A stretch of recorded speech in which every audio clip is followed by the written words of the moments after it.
Hello viewers, welcome to our channel. இந்த பேண்டமிக்கு முன்னாடி நம்ம யாராலையுமே ஃபேமிலி கூடலாம் அவ்வளோ டைம் ஸ்பெண்ட் பண்ண முடியல. வேலைன்னே இருந்துட்டோம். பட் ஆனால் இந்த பேண்டமிக்கில் இந்த லாக்டவுன்னால நம்மளால் எப்பயுமே நம்ம ஃபேமிலி கூட தான் இருக்கோம். நிறைய டைம் ஸ்பெண்ட் பண்ண முடியுது நம்மளால் நம்ம ஃபேமிலி மெம்பர்ஸ் கூட. ஸோ இப்போ எல்லா இடத்துலையும் தீபாவளி ஃபீவருமே ஸ்டார்ட் ஆகிடுச்சு.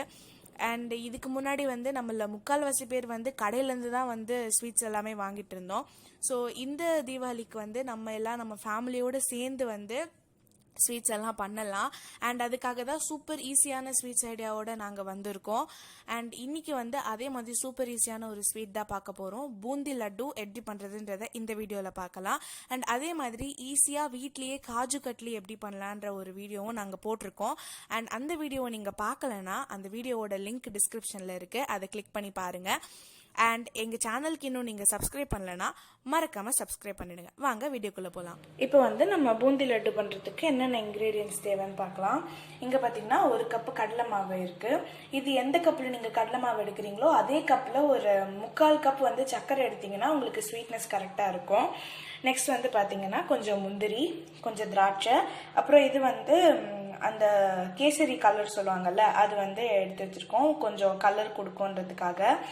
அடுத்து பார்த்தீங்கன்னா ஒரு 5 லவங்கம், 2 ஏலக்காய், அப்புறம் ஒரு பிஞ்ச் பேக்கிங் சோடா, அதுக்கப்புறம் கொஞ்சம் நெய், அதுக்கப்புறம் அந்த பூந்தியை பொரிச்சு எடுக்கிறதுக்கு தேவையான அளவுக்கு எண்ணெய்.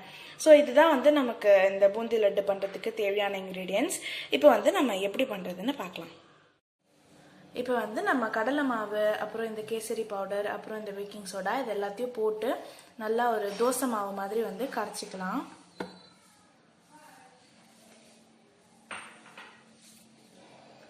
கேசரி பவுடர் போட்டுக்கலாம். அடுத்து இந்த பேக்கிங் சோடாவே போட்டுக்கலாம்.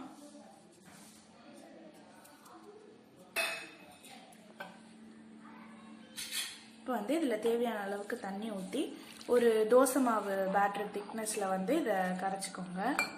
ரொம்ப தண்ணியாகவும் கரைச்சிடாதீங்க.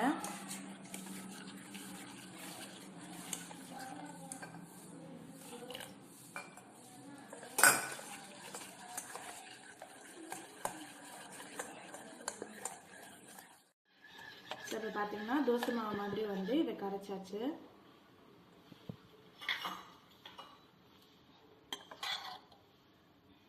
இந்த மாதிரி தண்ணி கொஞ்சம் கொஞ்சமாக ஊற்றி மிக்ஸ் பண்ணிக்கோங்க. இப்போ நம்ம எடுத்து வச்சிருக்க சர்க்கரையை கொட்டி சர்க்கரை பாகு எடுத்துக்க போகிறோம். எந்த கப்பில் நீங்கள் சர்க்கரை எடுத்திருக்கீங்களோ அந்த கப்பில் ஒரு பாதி கப்பு தண்ணி ஊற்றுனீங்கனாலே போதும். கரெக்டான இதில் உங்களுக்கு சர்க்கரை பாகு கிடச்சிரும்.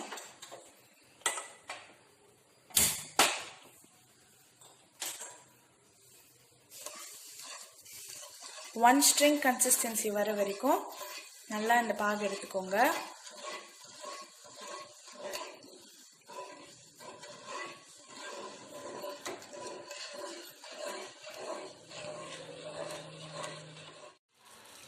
சர்க்கரை கரையிற வரைக்கும் ஹைலே வச்சுக்கோங்க. அதுக்கப்புறம் சிம் பண்ணிக்கோங்க. இப்போ நம்ம எடுத்து வச்சிருக்க லவங்கம் நம்ம இதில் சேர்த்துக்க போகிறோம். இப்போவே நீங்கள் போட்டுட்டீங்கன்னா அதோட லவங்கத்தோட ஸ்மெல் எல்லாமே இந்த பாகில் இறங்கிடும். அப்புறம் நம்ம பூந்தி பொரிச்சு இதில் போட போது நம்ம இந்த லவங்கத்தை எடுத்துடலாம். ஏன்னா அது வாயில் சாப்பிட போது அகப்படும். நிறைய பேருக்கு அது பிடிக்காது. ஸோ அப்போ நம்ம இதை ரிமூவ் பண்ணிடலாம். இப்போவே இதோட ஃப்ளேவர் எல்லாமே இந்த பாகிலேயே இறங்கிடும்.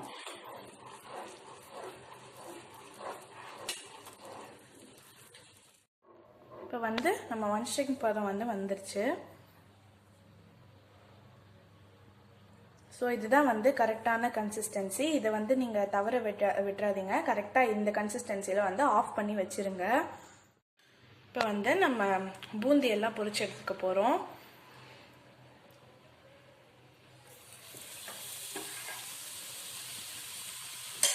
மீடியம் ஃப்ளேம்லேயே வச்சு பொரிச்சு எடுத்துக்கோங்க. ரொம்ப கிறிஸ்பியாகவும் பூந்தியை பொரிச்சு எடுத்துடாதீங்க. ஒரு 75% அது கிறிஸ்பியாக இருந்தாலே போதும். எண்ணெய் ரொம்ப நேரமும் காய விட்டுறாதீங்க. அதுக்காக ரொம்ப சீக்கிரமாகவும் போட்டுறாதீங்க. கரெக்டான இதில் காய வச்சு போட்டிங்கன்னா சூப்பராக உங்களுக்கு இந்த மாதிரி தனித்தனியாக உங்களுக்கு பூந்தி கிடைக்கும். பார்த்தீங்கன்னா குண்டு குண்டாக சூப்பராக வந்து நமக்கு பூந்தி கிடச்சிச்சு.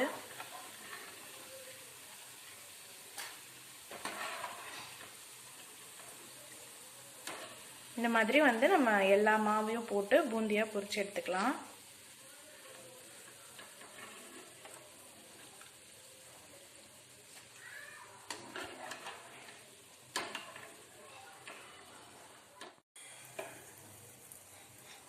எல்லாத்தையும் வந்து போட்டு நம்ம பொரிச்சு எடுத்துக்கலாம்.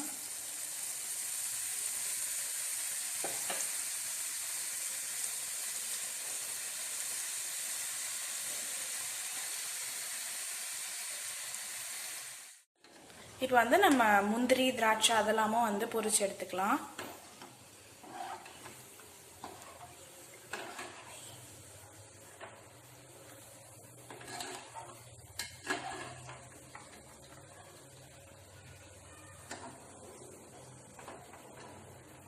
அடுத்து திராட்சை,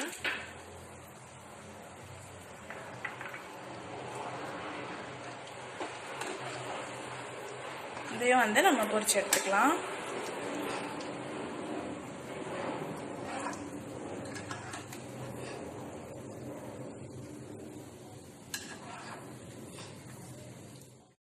ஸோ இப்போ பார்த்தீங்கன்னா எல்லா பூந்தியுமே வந்து நம்ம பொரிச்சு எடுத்தாச்சு. இங்கே பார்த்தீங்கன்னா எல்லாமே வந்து சூப்பராக குண்டு குண்டாக வந்துருக்கு. இதுக்கு வந்து நம்ம மீடியம் ஃப்ளேம்லேயே வச்சு பொரிச்சோன்னா இந்த மாதிரி குண்டு குண்டாக தனித்தனியாக வரும். அண்ட் வந்து நம்ம பேக்கிங் சோடாவும் போடணும், அதனால தான் இப்படி வந்திருக்கு.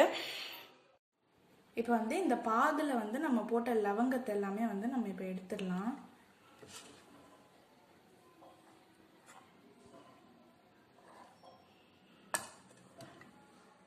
இப்போ வந்து இந்த பாகுலேருந்து வந்து நம்ம லவங்கம்லாம் எடுத்தாச்சு. இப்போ வந்து இந்த பாகு வந்து இந்த மாதிரி ஒரு பவுலில் வந்து ட்ரான்ஸ்ஃபர் பண்ணிக்கோங்க.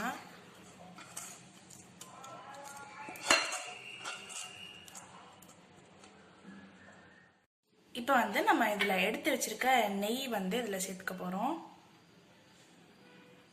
அதுக்கப்புறம் நம்ம பொரிச்சு வச்சிருக்க முந்திரி திராட்சை. அடுத்தது இங்கே பார்த்தீங்கன்னா ஏலக்காய் வந்து நாங்கள் பொடி பண்ணி வச்சுருக்கோம், நீங்கள் அப்படியே கூட போட்டுக்கலாம். இதை வந்து இப்போ இதில் நம்ம சேர்த்துக்கலாம்.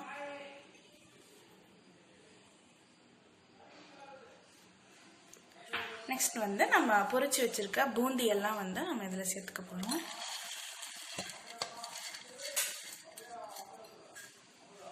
இப்போ வந்து இது எல்லாத்தையுமே வந்து நல்லா மிக்ஸ் பண்ணிக்கோங்க.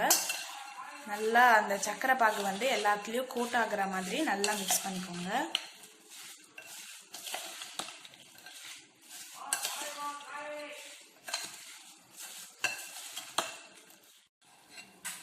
பாகு வந்து ஆறுனதுக்கப்புறம் வந்து பூந்தி போடுங்க, சுட சுட போடாதீங்க. அண்ட் இன்னொரு விஷயம் வந்து பார்த்தீங்கன்னா, லட்டு வந்து இந்த மாதிரி இப்போ நம்ம பூந்தி போட்டதுக்கப்புறம் உடனே சுட சுட பிடிக்கணும் அப்படின்லாம் அவசியம் கிடையாது. ஒரு 1 hour இல்லை ½ hour வந்து ஊறினதுக்கப்புறம் கூட வந்து நீங்கள் பிடிக்கலாம். பட் ஆனால் மிடில் வந்து கலரி கொடுத்துட்டே இருங்க, நல்லா கோட் ஆகுற மாதிரி. உங்களுக்கு எப்போ டைம் கிடைக்குதோ அப்போ வந்து நீங்கள் பிடிக்கலாம். ஸோ இப்போ பார்த்தீங்கன்னா நம்ம வந்து இப்போ வந்து அதை லட்டு மாதிரி பிடிச்சிடலாம். இதை பார்த்தீங்கன்னா ஒரு 12 o'clock கிட்ட வந்து நாங்கள் இந்த மாதிரி பாகில் போட்டு ஊற வச்சோம். இப்போ வந்து ஆல்மோஸ்ட் 3:30 கிட்ட ஆகுது. ஸோ இப்போ இவ்வளோ லேட்டாக நீங்கள் பிடிச்சிங்கன்னா கூட உங்களுக்கு ஈஸியாக வந்து லட்டு பிடிக்க வரும். ஆனால் நீங்கள் வந்து மிடில் வந்து கலரி கொடுத்துட்டே இருக்கணும், அதுதான் இம்பார்ட்டண்ட். ஒரு 2-3 times வந்து மிடில் வந்து நீங்கள் கலரி கொடுங்க.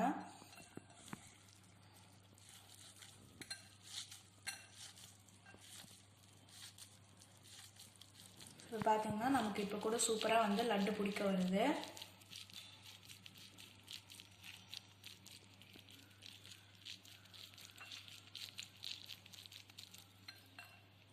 பார்த்தீங்கன்னா சூப்பராக வந்து நமக்கு லட்டு வந்துருச்சு.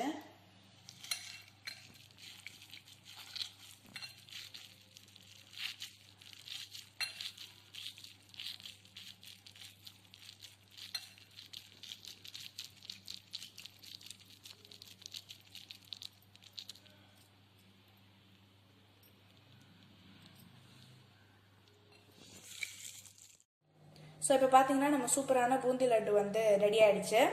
நீங்கள் பார்த்தீங்கன்னா நம்ம இந்த கப்பில் 1 கப்பு தான் வந்து நம்ம கடலை மாவு போட்டோம், அதுக்கே வந்து நமக்கு 10 லட்டு கிட்ட வந்திருக்கு. ஆல்ரெடி வேறு நான் 2 லட்டு சாப்பிட்டுட்டேன், அதனால் ஒரு 12 லட்டு கிட்ட வந்து நம்ம வந்திருக்கு.